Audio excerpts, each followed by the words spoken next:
Object oriented programming हम सी plus plus के कुछ क्वेश्चन और आंसर देख रहे हैं जो नॉर्मली पूछे जाते हैं। पहला है, what are class and objects in C plus plus. क्योंकि सी प्लस प्लस एक ऑब्जेक्ट ओरिएंटेड प्रोग्रामिंग लैंग्वेज है, इसीलिए इसमें ऑब्जेक्ट का कॉन्सेप्ट है। अगर आप किसी भी प्रोग्रामिंग लैंग्वेज के बारे में बात करें जो ऊप्स होने का दावा करती है, उसमें क्लास और ऑब्जेक्ट होंगे। तो क्लास है क्या? मैं आपको पहले एग्जांपल दिखाऊंगा, उससे आप समझिए। क्लास पहले तो एक कीवर्ड है और एक फ्रेमवर्क है। क्लास एक यूजर डिफाइंड डेटा टाइप है। यूजर डिफाइंड हम क्यों बोल रहे हैं? यूजर डिफाइंड हम इसलिए बोल रहे हैं क्योंकि हम बनाते हैं, हमें कंपाइलर नहीं दे रहा है ना, प्रोग्रामिंग लैंग्वेज दे रहा है। क्लास हम खुद ही लिखते हैं, क्लास से हमने लिखी ना, इसलिए ये यूजर डिफाइंड डेटा टाइप है। इस क्लास के अंदर क्या क्या हो सकता है?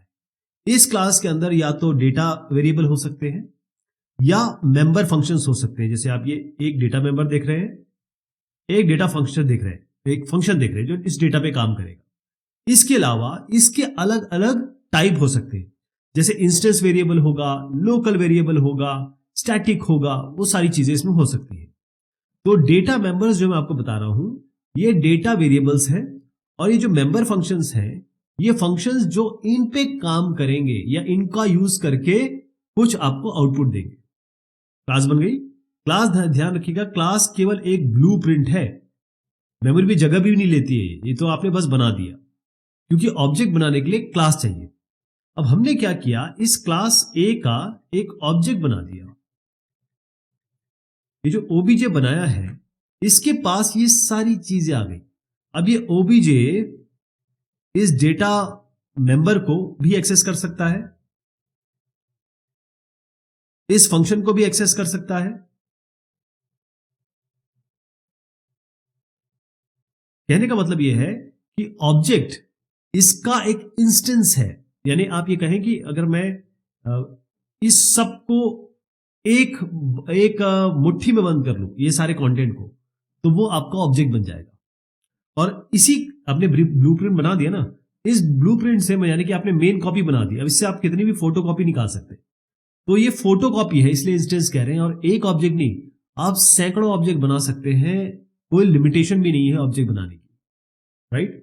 ध्यान रखिएगा, क्लास एक यूजर डिफाइंड डेटा टाइप है और ऑब्जेक्ट इस क्लास का एक वेरिएबल है, या ये कहे कि ऑब्जेक्ट एक क्लास डेटा टाइप का इंस्टेंस है, वेरिएबल है। जैसे अगर आप यहां पर इसी को देख लीजिए, इंट डेटा लिखा हुआ है, ये जो डेटा है वो इस इंटीजर टाइप का एक वेरिएबल हो गया, इंटीजर टाइप वेरिएबल हो गया। इसी तरीके से जैसे हमने ये किया, इस क्लास का ये ऑब्जेक्ट बन गया। थोड़ा और इस तरीके से समझाता हूं कि एक हमने क्लास बनाई कार, अब हमने एक ऑब्जेक्ट बनाया, मान लीजिए फोर्ड करके, एक बनाया टोयोटा और एक वॉक्सवैगन। तो अब इसमें अलग अलग प्रॉपर्टी आ गई। इस ऑब्जेक्ट की अलग प्रॉपर्टी होगी obj1 की, इसकी अलग प्रॉपर्टी होगी, इसकी अलग होगी, है ना? लेकिन चीजें सब में सेम रहेगी, फंक्शन भी वही सेम रहेगा और डेटा वेरिएबल भी सेम रहेगा। बस ये होगा कि इसका डेटा जो है वो रेड हो जाएगा, इसका डेटा ग्रीन हो जाएगा, इसका ब्लू कर दीजिए इसको। अब फंक्शन अलग अलग हो जाएंगे, है ना? जैसे इसकी स्पीड अगर मैं एक फंक्शन दे दूं साथ में, सबके लिए स्पीड फंक्शन आ जाएगा, और ये स्पीड फंक्शन जो होगा सबके लिए अलग अलग होगा कि भाई मेरी स्पीड यहां तक है, तुम्हारी स्पीड यहां तक है। तो ये ऑब्जेक्ट, एक ऑब्जेक्ट का पास ये सारी चीज आएगी जो इसके अंदर होगी। What is inheritance? इनहेरिटेंस का मतलब ये होता है, एक मैं आपको रियल लाइफ से समझाता हूं। आपके पिताजी हैं, उन्होंने उनके पिताजी से कुछ ना कुछ चीजें पाई होंगी, जमीन जायदाद। आपने भी अपने पिताजी से कुछ पाई होंगी। तो ऐसे कई चीज होगी जो इन्होंने आपको दी होगी, मतलब आपके दादाजी ने इनको जो दी है वो आपको दी है। तो आपके पास अपनी प्रॉपर्टी है और पिताजी की भी आ गई, कुछ इनकी भी आ गई। तो यही होता है इनहेरिटेंस, यानी आपने अपने पिताजी की कुछ प्रॉपर्टी इनहेरिट की, अपनी भी आपके पास है। तो अब क्या है, जितनी प्रॉपर्टी आपको एक्स्ट्रा मिली है उतना तो कमाने की जरूरत नहीं है, जितनी आपके पास उतनी है। तो यही होता है, इसमें आपके पिताजी आपके बेस क्लास है और ये डिराइव क्लास है। अगर ऐसा देखा जाए तो आपके पिताजी के पिताजी बेस क्लास है और उनके लिए आपके पिताजी आपके जो चाइल्ड क्लास हो जाएंगे, लेकिन आपके लिए ये बेस क्लास है, आप चाइल्ड क्लास हो जाएंगे, राइट। देखिए एक एग्जांपल समझिए, यहां पर एक बेस क्लास हमने बनाई एनिमल। एनिमल खा भी सकता है, सो भी सकता है। अब हमने डिराइव्ड क्लास बनाई डॉग, और उसमें हमने ये दोनों चीजें तो ले ली। मतलब अब इसके पास दो फंक्शन तो ये ऑलरेडी आ गए। एक फंक्शन अपने आप लिख दिया हमने यहां पर बार्क, तो कितने फंक्शन हो गए? 2 + 1 3। तो रियूजेबिलिटी बढ़ गई इससे, और हम बार बार लिखेंगे नहीं, ये दोनों ऑलरेडी हमको मिल गए। बस अब इसका हम अपना इम्प्लीमेंटेशन दे सकते हैं या डायरेक्ट इसको यूज कर सकते हैं। ठीक है जी। तो इनहेरिटेंस ऑब्जेक्ट ओरिएंटेड मैकेनिज्म या ऑब्जेक्ट ओरिएंटेड पैराडाइम का मैकेनिज्म है, जिसमें हम ये चाइल्ड क्रिएट कर रहे हैं। किससे? जो ऑलरेडी एग्जिस्टिंग पेरेंट क्लास है, इसको हम पेरेंट क्लास बोलते हैं, ये चाइल्ड क्लास है। जो चाइल्ड है उसको हम डिराइव्ड क्लास बोलते हैं, और जो ये है वो पेरेंट क्लास है, जो आपका पेरेंट क्लास या बेस क्लास। ध्यान रखिए कि जो चाइल्ड है वो तो इसके कंटेंट ले सकता है, लेकिन अदर वे अराउंड पॉसिबल नहीं है। ऐसा नहीं है कि ये बेस क्लास इसके कंटेंट ले लेगा। तो हम कहते हैं डॉग एक्सटेंड्स एनिमल, ऐसे कहेंगे, या ये कहेंगे dog is inheriting animal. Dog is inheriting animal. तो हम इससे नई क्लासेस बना सकते हैं जो ऑलरेडी बेस क्लास है उसका यूज करके। खास तौर पे इसका ध्यान रखिएगा, ये रियूजेबिलिटी है, कोड बार बार लिखने की जरूरत नहीं है, बस इसको आप ऐसे लिख दीजिए। अभी मैं आपको बताता हूं कैसे करेंगे। जो डिराइव क्लास है वो सारी की सारी प्रॉपर्टी फंक्शन जो आपके पब्लिक और यहाँ पर प्रोटेक्टेड होंगे वो सब यहाँ पर आ जाएंगे। अपने एडिशनल फीचर इन्होंने बार दे दिया, बाकी ईटो स्क्रिप्ट तो मिल ही गया। अब मैं आपको इसका जरा एग्जांपल बता देता हूँ और ध्यान से देखिएगा। देखिए ये बेस क्लास बनी हुई है, इसके अंदर फंक्शन है प्रिंट। अब हमने क्या किया, एक डिराइव क्लास बनाई और क्या किया, कॉलन लगा के इनका नाम लिख दिया बस। और अब क्या किया हमने, हो सकता है कि इसमें 10 फंक्शन लिखे हों, ये 10 के 10 फंक्शन यहां पर आ जाएंगे, ये ध्यान रखिएगा। और अपना भी ये कोड लिख सकते हैं। ये भी हो सकता है कि ये प्रिंट ऑलरेडी इसमें लिखा हुआ, हमने भी प्रिंट लिख दिया, इन्होंने प्रिंट कुछ और तरीके से लिखा हो, हमने भी अपना प्रिंट कुछ और तरीके से लिखा हो। तो सेम फंक्शन भी हम ओवरराइड कर सकते हैं, इसको कहते हैं फंक्शन ओवरराइडिंग। अगर आप बुलाएंगे तो ये कॉल हो जाएगा, मतलब इसको ऑब्जेक्ट बना के बुलाएंगे। तो अगर ये C++ है तो ध्यान रखिएगा आपको इसको वर्चुअल करना पड़ेगा, तभी ये वाला कॉल होगा, अदरवाइज बार बार यही वाला कॉल होता रह जाएगा। What is encapsulation in C++? C++ या किसी भी प्रोग्रामिंग लैंग्वेज में आप इनकैप्सुलेशन एक ही तरीके से समझेंगे। जब हम एक क्लास बनाते हैं तो आप देखिएगा, ये एक क्लास यहां पर बता देता हूं आपको एग्जांपल के तौर पे। यहां पर एक क्लास है जिसका नाम है रेक्टेंगल। इसके अंदर 2 वेरिएबल है जो हम ये कह रहे हैं, वेरिएबल हो गए इन लेंथ और ब्रेड्थ। यहां पर एक फंक्शन हो गया, ये मेथड्स हम कह रहे हैं, इसको फंक्शन कहिए, ऑपरेशंस कहिए, प्रोसीजर कहिए। वो जो फंक्शन लिखा है वो इस लेंथ और ब्रेड्थ पे काम कर रहा है और रिटर्न कर रहा है उसको। कहने का मतलब है इस क्लास ने इन दोनों को अपने अंदर अंतर्निहित किया है। ये अब जो क्लास है उसके पास वेरिएबल है और फंक्शन है, लेकिन दोनों एक ब्रेसेस के अंदर है, यानी कि कैप्सूल के अंदर है। तो ये कैप्सूल है, इस कैप्सूल के अंदर वेरिएबल है जो कि यहां देख रहे हैं आप, ये दोनों, और आपके मेथड्स हैं, यानी कि ये फंक्शन हो गया, ऐसे 50 हो सकते हैं। तो इसीलिए ये जो बना है ना, ये वाला यहां ब्रेस और यहां जो ब्रेस खत्म हुआ है, ये कैप्सूल का काम कर रहा है। तो इस जो इनकैप्सुलेशन है उसका मतलब ही ये है रैपिंग मतलब एक डब्बे के अंदर डाल देना, कैप्सूल के अंदर डाल देना, किसको? मेथड और वेरिएबल को। और अब ये सिंगल यूनिट की तरह काम करेगा पूरा क्लास। आप सीधा यहां पर इस क्लास का ऑब्जेक्ट बनाएंगे, कैसे? रेक्टेंगल ओबीजे, बस ये आपका ऑब्जेक्ट बन गया। तो ओबीजे के पास ये सारी चीजें आ गई, तो ये सिंगल यूनिट की तरह काम कर रहा है, क्योंकि ये इसने डेटा को और फंक्शन को बाइंड कर दिया। तो कोड भी क्लीन हो गया, रीड भी करना आसान हो गया। 3 तरीके के इनकैप्सुलेशन होते हैं C++ में। एक होता है मेंबर वेरिएबल इनकैप्सुलेशन, एक फंक्शन इनकैप्सुलेशन और एक class encapsulation. Member variable encapsulation में जितने भी डेटा मेंबर्स हैं, ये जितना भी आप ये दोनों देख रहे हैं, ये सब प्राइवेट होंगे। फंक्शन इनकैप्सुलेशन कुछ इसमें से प्राइवेट होंगे, और उसके बाद क्लास इनकैप्सुलेशन में क्लास ही आप प्राइवेट कर देंगे, ये जो क्लास है यही प्राइवेट हो जाएगी। जैसे यहां पर लिखा है ना, इसके आगे आप प्राइवेट लिख देंगे। डिफाइन एब्स्ट्रैक्शन इन सी प्लस प्लस। एब्स्ट्रैक्शन का मतलब होता है छुपाना या ना बताना, इसका मतलब यही होता है।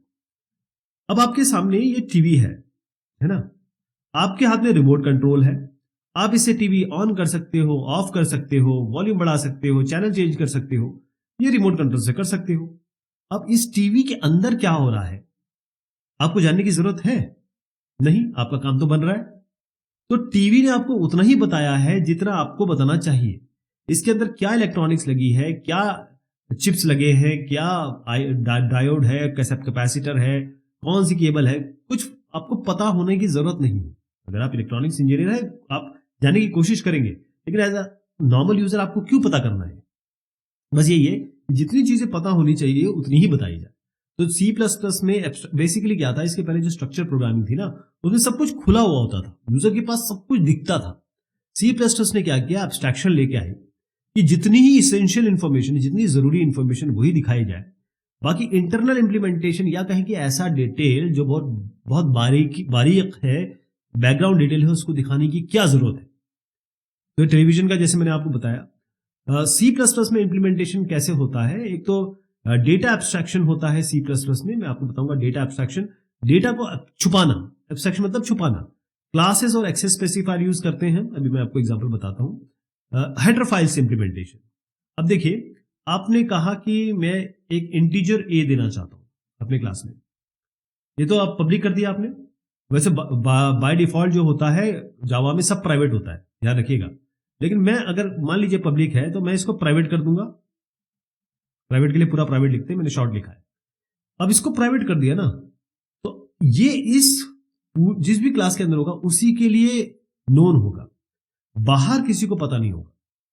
मतलब अगर कोई एक क्लास और है जो इसको एक्सेस करना चाहती है, वो नहीं कर पाएगी, क्योंकि उस क्लास को क्या मतलब है, ये जो है कि जिस क्लास के अंदर है उसी को तो मतलब है। बाहरी क्लासेस को जितनी भी, क्योंकि एक क्लास तो बनाते नहीं हम, जब हम प्रोजेक्ट बनाते हैं तो सैकड़ों क्लास बनाते हैं, हो सकता है 10 20 50 क्लास बना दें, उन क्लासेस को इसमें आना क्यों है? तो एब्स्ट्रैक्शन यही होता है। और एक और चीज बताऊं आपको, एक और तरीका है, हम क्या करते हैं, अपनी एक क्लास बनाते हैं, उसको एब्स्ट्रैक्ट लिख देते हैं, एब्स्ट्रैक्ट क्लास कर दिया, जैसे ए हमने एक क्लास बना दी। अब हम क्या करेंगे, इसमें केवल हम फंक्शन देंगे, जैसे फंक्शन 1, फंक्शन 2, जो भी किसी पर्टिकुलर काम के लिए होंगे, मैं एग्जांपल दे रहा हूं। तो इसको हम केवल फंक्शन को ऐसे लिख देंगे, ठीक है, हम इसका इंप्लीमेंटेशन नहीं देंगे। फंक्शन 1 क्या करता है, फंक्शन 2 क्या करता है, जो भी क्लास इसको इनहेरिट करेगी वो इस फंक्शन का डिटेल अपने अंदर लिखेगी। इस तरीके से आप एब्स्ट्रैक्शन देते हैं कि देखो साहब, हम अपने आप को इंस्टेंशिएट नहीं होने, मेरे ऑब्जेक्ट मत बनाओ, आप क्या करो, मैंने आपको बता दिया खाका ब्लूप्रिंट, आप खुद ही इसको इंप्लीमेंट करो। अब एग्जांपल देखिए, यहां पे देखिए ये एब्स्ट्रैक्शन का एग्जांपल है। यहां पर हमने ये नंबर और सी जो भी हमारे पास एक इंटीजर है, कैरेक्टर है, इसको हमने बना दिया प्राइवेट। तो बाहर के वर्ल्ड के लिए ये अब नोन नहीं है, केवल इसी क्लास के लिए नोन है। क्लियर हो गया?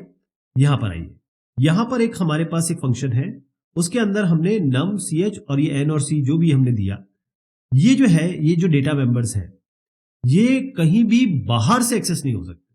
ये डेटा मेंबर जो है वो केवल यहीं से एक्सेस हो सकते हैं। मतलब ये function set my values in function पे काम कर रहा है, बाहर वाले फंक्शन इस पे काम ही नहीं कर सकते, क्योंकि उनके लिए प्राइवेट है, उनके लिए एब्स्ट्रैक्टेड है ना।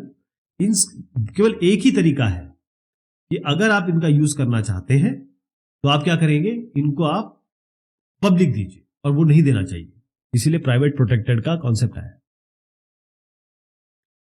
Difference between C, C plus plus, Java and Python. हम सारी प्रोग्रामिंग लैंग्वेज, क्योंकि ये सारी की सारी ऑब्जेक्ट ओरिएंटेड प्रोग्रामिंग लैंग्वेज है, इनका हम अंतर देखेंगे। पहली चीज ये है कि सी जो है प्रोसीजर ओरिएंटेड प्रोग्रामिंग है। प्रोसीजर मतलब फंक्शन, फंक्शन बेस्ड थी ये, मतलब एक मेन होता था, वो बस ऐसे फंक्शनों को कॉल करता रहता था, ये फंक्शन और फंक्शन को कॉल कर रहे हैं, ऐसे करके होता था। तो सी जो है प्रोसीजर ओरिएंटेड प्रोग्रामिंग लैंग्वेज थी। लेकिन C plus plus, Java, Python, C plus plus Java तो ऑब्जेक्ट ओरिएंटेड प्रोग्रामिंग लैंग्वेज है, लेकिन पाइथन जो है वो आपकी ऑब्जेक्ट ओरिएंटेड प्रोग्रामिंग लैंग्वेज भी है, लेकिन कई जगह इसमें कॉन्सेप्ट पीओपी का भी है, यानी कि प्रोसीजर ओरिएंटेड प्रोग्रामिंग भी है। सी को बनाया था डेनिस रिची साहब ने। सी प्लस प्लस को बनाया था बिजान या याने बोलते हैं इसको, वैसे बजान हम कर देते हैं क्योंकि हम तो सब पढ़ते हैं, बजान स्ट्राउस्ट्रम, ये हो गए। जावा को बनाया था जेम्स गोसलिंग साहब ने। पाइथन को बनाया है ग्विडो वैन रोसम साहब ने। लैंग्वेज लेवल की बात करें तो ये मिडिल लेवल लैंग्वेज है, ये हाई लेवल लैंग्वेज है। जावा हाई लेवल लैंग्वेज है, पाइथन हाई लेवल लैंग्वेज है। देखिए क्या होता है, एक हाई लेवल लैंग्वेज होती है जो आप समझते हैं इंग्लिश लाइक होती है, इंग्लिश जैसी होती है। फिर आपके पास एक मिडिल लेवल लैंग्वेज होती है, और फिर असेंबली लैंग्वेज होती है, फिर लो लेवल लैंग्वेज होती है। तो बेसिकली ये असेंबली और हाई लेवल लैंग्वेज के बीच का इसका सी का आता है, क्योंकि आप देखेंगे कि आज भी एम्बेडेड सॉफ्टवेयर की प्रोग्रामिंग जो होती है एम्बेडेड वगैरह की, वो सी में होती है। बहुत फास्ट है ये। बिल्डिंग ब्लॉक, अब जैसे मैंने बताया था कि सी में सब कुछ फंक्शन होता है। सी प्लस प्लस जावा, इसमें दोनों, क्योंकि ऑब्जेक्ट ओरिएंटेड है तो ऑब्जेक्ट होगा, इसमें क्लास होती है, दोनों ही है, मतलब ऑब्जेक्ट और क्लास दोनों में ही होगी। लेकिन पाइथन में ऑब्जेक्ट क्लास के अलावा फंक्शन भी आ जाता है। जैसे मैंने बताया कि पाइथन में सारे कॉन्सेप्ट है, ऑब्जेक्ट ओरिएंटेड के भी है, और ये स्ट्रक्चर्ड प्रोग्रामिंग लैंग्वेज या कहें प्रोसीजर ओरिएंटेड प्रोग्रामिंग लैंग्वेज, दोनों के कॉन्सेप्ट है इसमें जब प्रोग्राम लिखते हैं डॉट सी करके सेव करते हैं, इसमें डॉट सीपीपी बनेगा, इसमें डॉट जावा बनेगा, इसमें डॉट पाई बनेगा, पीवाई पाइथन के लिए। प्लेटफॉर्म सी प्लेटफॉर्म डिपेंडेंट है। अगर एक सिस्टम में आपने बनाया है, दूसरे सिस्टम में जाके कॉन्फ़िगरेशन में चलेगी नहीं चलेगी कुछ पता नहीं। सी प्लस प्लस, जावा और पाइथन, ये तीनों ही प्लेटफॉर्म इंडिपेंडेंट है। किसी भी कंपाइलर में बनाइए, किसी भी सिस्टम में ले जाइए, वहां वो रन करेगी। बल्कि जावा वर्चुअल मशीन का कॉन्सेप्ट ही वही है, क्योंकि बाइट कोड क्रिएट करता है। कमेंट स्टाइल कैसा है इसमें? कमेंट है इसमें सी में ऐसे देते हैं, स्टार देते हैं, फिर यहां पर स्टार करके खत्म कर देते हैं। यहां पर हम कैसे देते हैं सी प्लस प्लस में, ये भी यूज करते हैं, साथ में हम ये डबल लाइन इस तरीके से लिख देते हैं। उसके सामने कुछ भी लिखेंगे तो कंपाइलर उसे स्किप कर देगा, उसको एग्जीक्यूट नहीं करेगा। जावा का भी यही है, जैसे सी प्लस प्लस में है। पाइथन में हम क्या करते हैं, ये हैश लगाते हैं, और मल्टी लाइन कॉमेंट भी है, लेकिन हैश लगाते हैं। कीवर्ड्स क्या है, सी में 32 है, सी प्लस प्लस में 50, ये तो सी प्लस प्लस 11 है, सी प्लस प्लस 14 है, उसके हिसाब से चेंज होगा, लेकिन अभी आप 50 याद रखिए। जावा की 63 है, पाइथन में 33 है, जावा में सबसे ज्यादा है। डायनेमिक वेरिएबल, इसमें डायनेमिक वेरिएबल सपोर्ट नहीं है, यहां भी नहीं है, यहां भी नहीं है, यहां पर डायनेमिक वेरिएबल सपोर्ट है। ओके, ये डायनेमिक वेरिएबल मतलब क्या हुआ, आप सी में ऐसा नहीं कर सकते कि x इक्वल टू 5 बस यहीं से शुरू कर दें। आपको बताना पड़ेगा इंट x है, x इंटीजर टाइप है, और फिर इसमें हम 5 देंगे। यही सी प्लस प्लस में, यही जावा में। पाइथन में ऐसे देने की जरूरत नहीं है। आपने x बराबर 5 दिया, इसमें 5 आया तो अपने आप x इंटीजर हो गया। ये इसमें खासियत है पाइथन में। डेटा सिक्योरिटी, सी में कहां सिक्योरिटी है, सब कुछ ओपन है, कुछ चीजें ओपन नहीं है, कुछ चीजें इसमें सिक्योर नहीं, तभी तो सी प्लस प्लस आई। और जावा और ये सी प्लस प्लस दोनों ही सिक्योर है, लेकिन जावा ज्यादा सिक्योर है सी प्लस प्लस से। और पाइथन ये तो सिक्योर, ये भी सिक्योर है, लेकिन सी सिक्योर ज्यादा नहीं है। अब कोडिंग का एग्जांपल देख लीजिए सबका। पहले मैं सी का बताता हूं। सी में देखिए कैसे करते हैं। एक हेलो का प्रोग्राम ये है, देखिए सिस्टम सॉफ्टवेयर, एम्बेडेड सॉफ्टवेयर के लिए सी सबसे ज्यादा यूज होती है, ध्यान रखिएगा।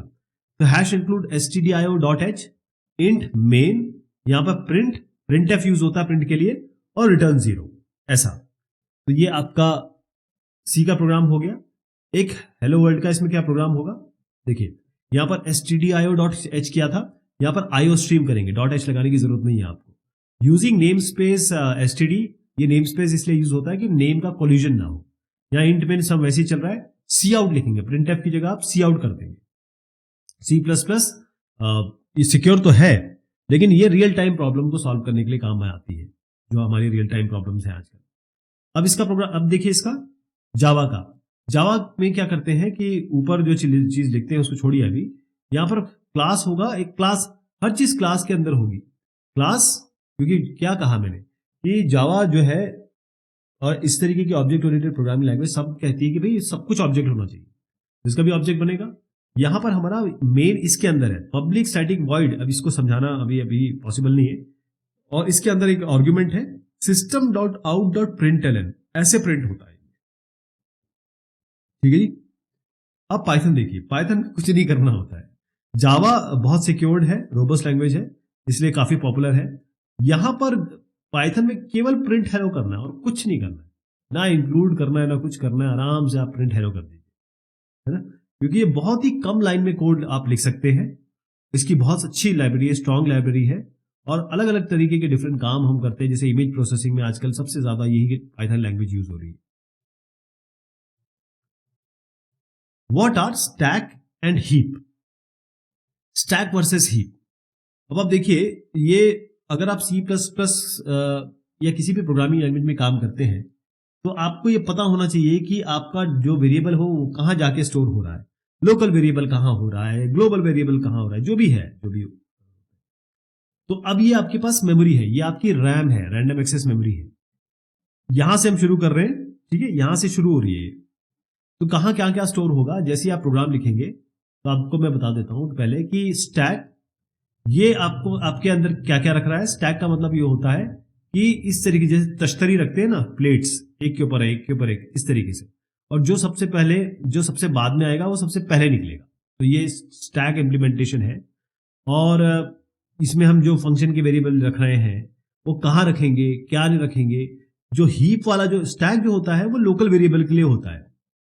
जो हमारा हीप है, क्योंकि ये डायनामिक है, हीप जो है वो बढ़ता रहता है, घटता रहता है। देखिए यहाँ से ये पूरा एरिया जो है हीप का है, ये बढ़ रहा है, घट रहा है, जैसे जैसे कंटेंट इसमें आते रहेंगे ये बढ़ता रहेगा एरिया। और ये डायनेमिक मेमोरी एलोकेशन यहाँ पर होता है हीप में। अब आप समझिए एक एक करके।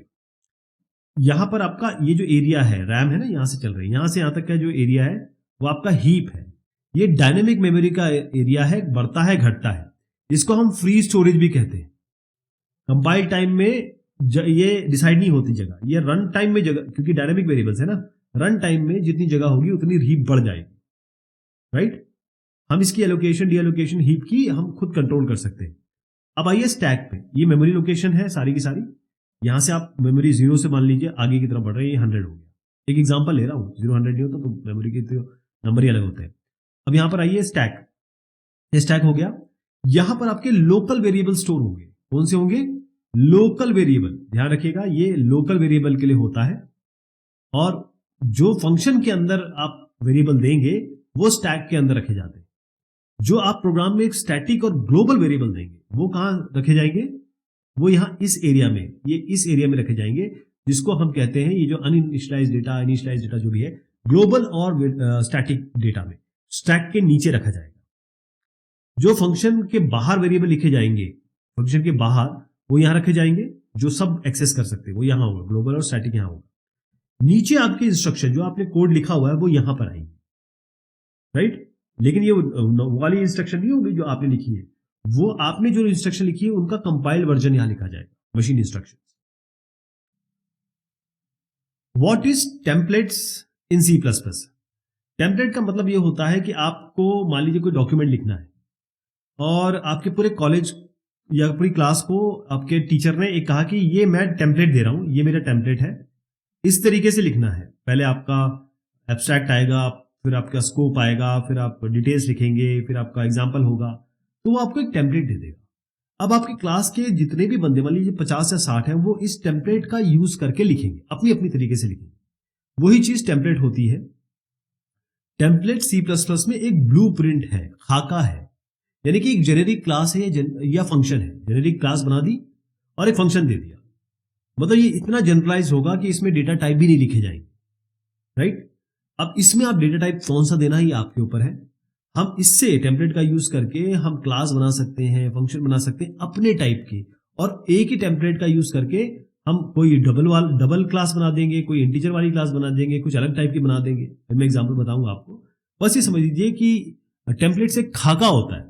हमारे पास एक लाइब्रेरी है STL, जिसे कहते हैं स्टैंडर्ड टेम्पलेट लाइब्रेरी। ये जो लाइब्रेरी है इसमें बेसिकली ये आपको एक यही टेम्पलेट का जो कंटेनर है वो आपको यही देती है क्लास और फंक्शन बनाने के लिए। तो जो STL के कंपोनेंट्स है उसमें कंटेनर आता है, एल्गोरिथम्स है, इटरेटर्स है, फंक्टर्स है, ये सारे आप यूज करेंगे जब आप यहाँ पर, मतलब ये कंटेंट आप दे सकते हैं इसमें। आपको एग्जांपल बताता हूँ, बहुत हल्का रखेंगे इसको। दो टाइप के टेम्पलेट्स आप बना सकते हैं, फंक्शन टेम्पलेट और क्लास टेम्पलेट। जैसे मैंने आपको बताया कि आप जेनेरिक क्लास भी बना सकते हैं, जेनेरिक फंक्शन भी बना सकते हैं। तो दो टाइप के आपके टेम्पलेट्स बन सकते हैं। अब इसका एग्जांपल समझिए बहुत ध्यान से। हमने क्या किया कि हमने हैश इंक्लूड आयोस्ट्रीम दिया। आप देखिए यहां पर टेम्पलेट लिखा, यहां पर टाइप नेम है, यहां पर हमने कुछ भी नहीं दिया, केवल टी दे दिया, केवल टी। ठीक है जी, यहां भी टी, यहां भी टी, यहां भी टी, क्योंकि हमने बताया ही नहीं। यहां पर आप, जैसे आप हो, आप यहां पर इस टी की जगह इंटीजर डाल दो और मैं इस टी की जगह क्या डालूंगा, फ्लोट डाल दूंगा। तो मेरे हिसाब से बन गई ना, ये रिटर्न कर रहा है। अब आप देखिए, जब यहां पर मान लीजिए आपने जो लिखा उसमें आपने इसी फंक्शन, बहुत ध्यान से देखिए इसको क्या किया, इस टी की जगह इंटीजर लिख दिया, यहां इंटीजर, यहां इंटीजर, आपने खुद लिखा है। तो जब आप रिजल्ट कहीं कॉल करेंगे, आप अपने प्रोग्राम में जब कॉल करेंगे तो आप लिखेंगे ऐड और यहां ब्रैकेट में देंगे इंट int और 2,3, तो ये कॉल हो जाएगा। इसी तरीके से मैं जब करूंगा, क्योंकि मैंने फ्लोट या डबल दे दिया है, फ्लोट मान लीजिए, डबल मान लीजिए, तो मैं ऐड लिखूंगा, उसके बाद ये जो एंगल ब्रैकेट है उसके अंदर डबल लिखूंगा और 2.2 और 3.3 और यहां सारा डबल लिख दूंगा। देखिए यहां पर जहां जहां टी था उसको, बेसिकली ये जो टी जहां दिया हुआ है ना, उसको आप रिप्लेस कर दो अपने डेटा टाइप से और ये टी बना के रख दो। कोई भी आदमी इसमें इंटीजर डालेगा तो इंटीजर हो जाएगा, फ्लोट डालेगा तो फ्लोट हो जाएगा, डबल डालेगा तो डबल हो जाएगा। मतलब डेटा टाइप को का टाइप हटा के अगर आप एक क्लास बना दे, वही आपकी टेम्पलेट होती है। वो आप बाकी लोगों को दे सकते हैं, वो अपने हिसाब से उसको अपने हिसाब से डेटा टाइप डाल देंगे। What is call by value and call by reference in C++? इसका मेन जो अंतर है वो ये है कि मैं अपने मेन फंक्शन में हूं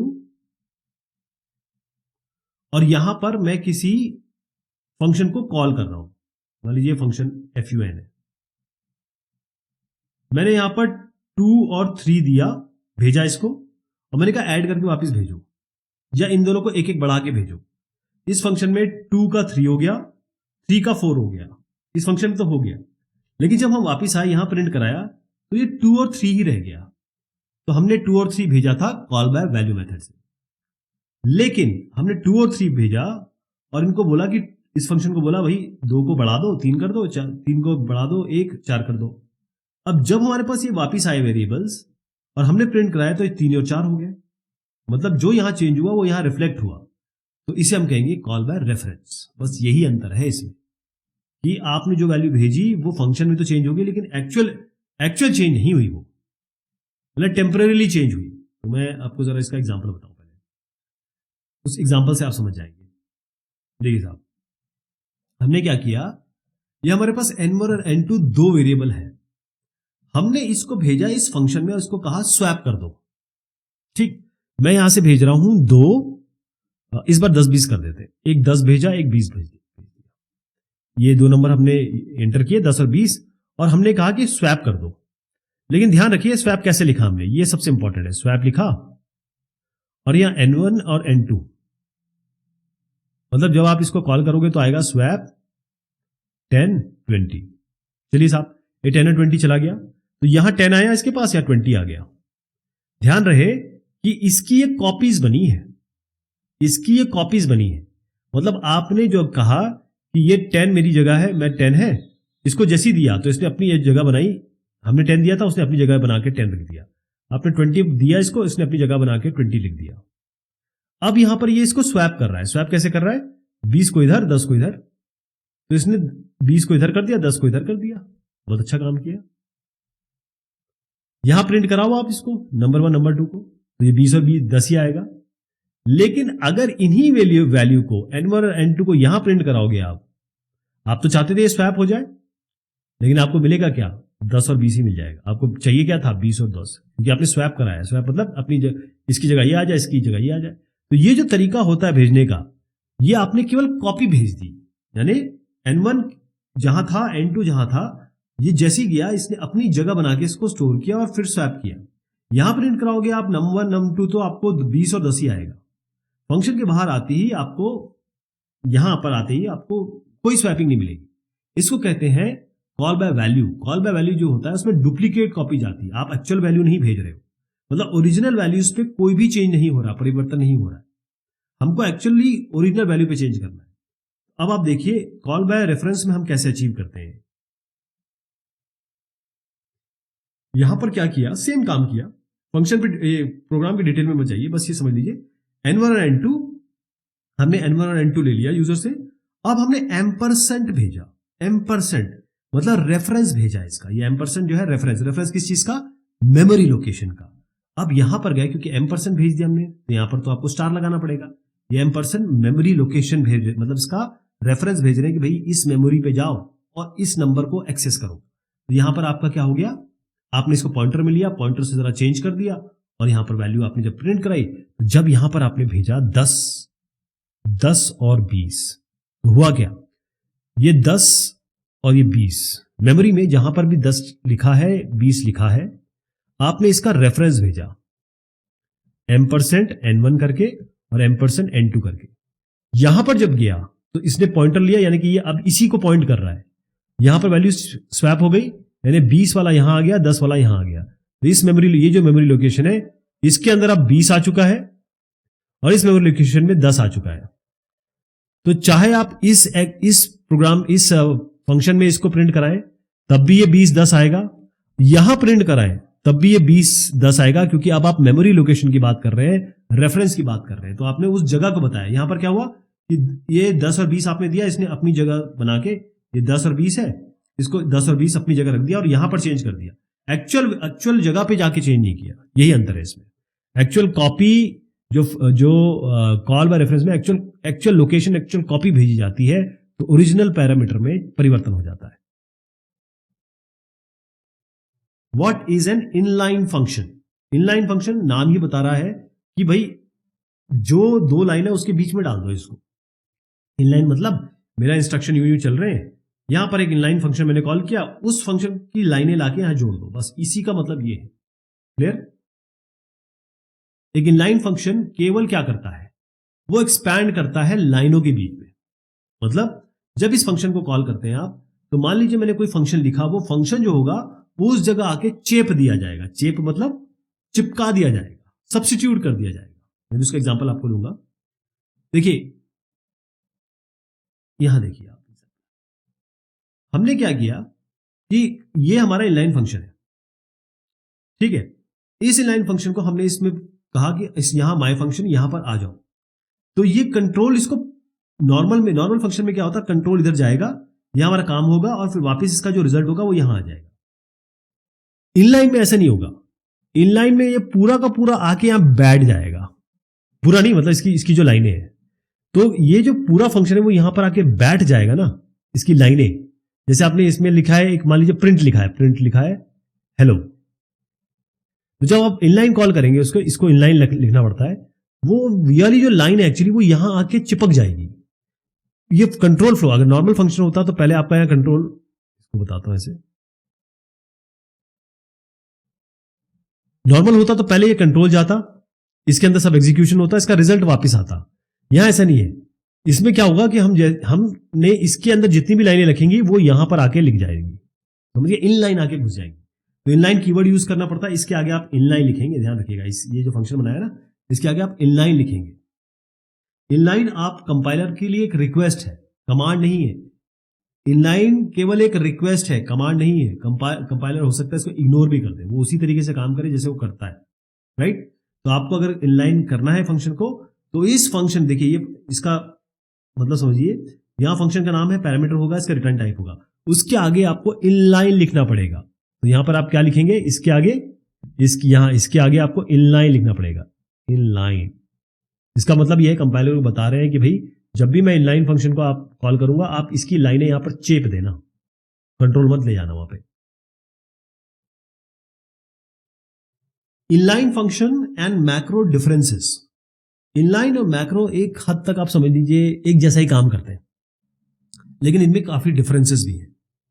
दोनों के एग्जांपल बताऊंगा मैं आपको। इनलाइन का मतलब ये समझ लीजिए, पहले मैं आपको अंतर बताता हूं फिर आप समझ जाएंगे। देखिए इनलाइन फंक्शंस ये प्रॉपर फंक्शंस होते हैं, मतलब जैसे फंक्शन लिखते हैं वैसे ही लिखेंगे, बस उसके आगे इनलाइन लिख देंगे। वो काम क्या करता बताता हूं मैं अभी आपको। मैक्रो जो है वो फंक्शन नहीं है, वो प्री प्रोसेसर डायरेक्टिव है। मतलब प्रोसेसिंग के पहले क्या आपको करना है, प्रोसेसिंग के पहले मतलब आपको जब वो आपके प्रोसेसर पे जाएगा आपका एग्जीक्यूट होने के लिए प्रोग्राम, उसके पहले आपको क्या करना है, मैक्रोज वो होते हैं लेकिन काम वही करते हैं दोनों। देखिए अब इसको समझिए। मान लीजिए हमने एक फंक्शन लिखा, नॉर्मल समय क्या होता है, हमारे पास ये फंक्शन है, हम जब कॉल करेंगे तो ये हमारा कंट्रोल इधर जाएगा, ये फंक्शन एग्जीक्यूट होगा, इसका रिजल्ट हम प्रोग्राम में वापस लाएंगे। लेकिन इसी फंक्शन को अगर मैं यहां पर इस माय फंक्शन में इनलाइन लिख दूं साथ में, तब क्या होगा, इसकी जो लाइनें होंगी, मान लीजिए इसमें 3 लाइनें हैं, वो आके यहां चेप दी जाएंगी, चिपका दी जाएंगी। वो तीनों लाइनें यहां पर आके चिपका दी जाएंगी, कंट्रोल नहीं जाएगा। इनलाइन का मतलब यही है कि फंक्शन यहां आकर इनकी लाइनें बैठ जाएगी। मैक्रो भी यही करता है। मैक्रो अगर आपने डिफाइन किया है तो वो भी, जो भी मैक्रो के सामने लाइनें होंगी वो यहां पर परिवर्तित हो जाएंगी आगे। अब मैक्रो भी दिखा देता हूं आपको, मैक्रो कैसे काम करता है। ठीक है, हमने लिखा हैश डिफाइन, ये प्री प्रोसेस हैश डिफाइन करते ही, अब प्रोग्राम के पहले लिखा है इसको, हैश डिफाइन करते ही ये आपका प्री प्रोसेसर डायरेक्टिव हो गया। हमने कहा hash define cube x x into x into x.